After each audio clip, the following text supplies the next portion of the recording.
एक तो जिनका धाम में जन्म होता है वह निश्चित ही भाग्यशाली होते हैं, इसी कारण उनका धाम में जन्म होता है। उससे थोड़े कम भाग्यशाली वो होते हैं जिनका जन्म कहीं और होता है और वो धाम में आके वास करते हैं। भाग्यशाली वो आम आदमी से बेहतर तो होते ही हैं, क्योंकि किसी का जन्म दिल्ली में हुआ, किसी का अलीगढ़ में हुआ और अलीगढ़ में पैदा हुआ, अलीगढ़ में ही मर गए। तो उससे तो वो ज़्यादा अच्छा है कि जो वृंदावन में पैदा हुआ, फिर वृंदावन में पैदा नहीं हुआ, अलीगढ़ में पैदा हुआ, 10-20 साल अलीगढ़ में रह के बाकी के 40 साल वो वृंदावन में आ गया या धाम में आ गया, तो बेहतर है।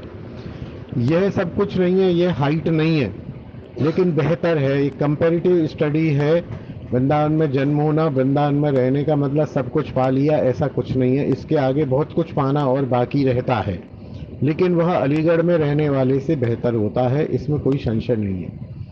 रही बात वृंदावन में मरने की, तो वृंदावन में जो मरता है उसका दूसरा जन्म वृंदावन में ही होता है, यह पक्की बात है।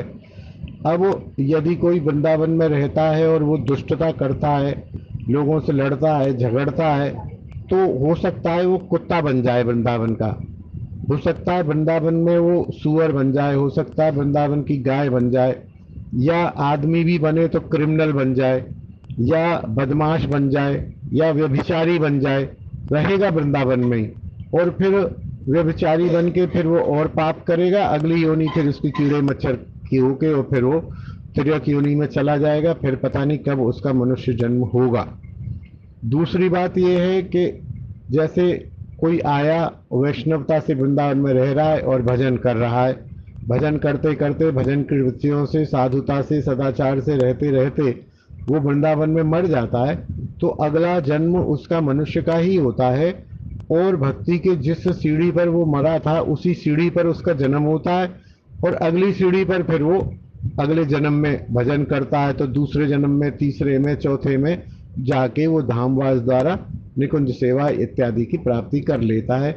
यह इसका सिस्टम है। जय श्री राधे, जय निताई। बोल हरि बोल, हरि बोल, हरि बोल, हरि बोल, हरि बोल, हरि बोल, हरि बोल, हरि बोल, हरि बोल, हरि बोल।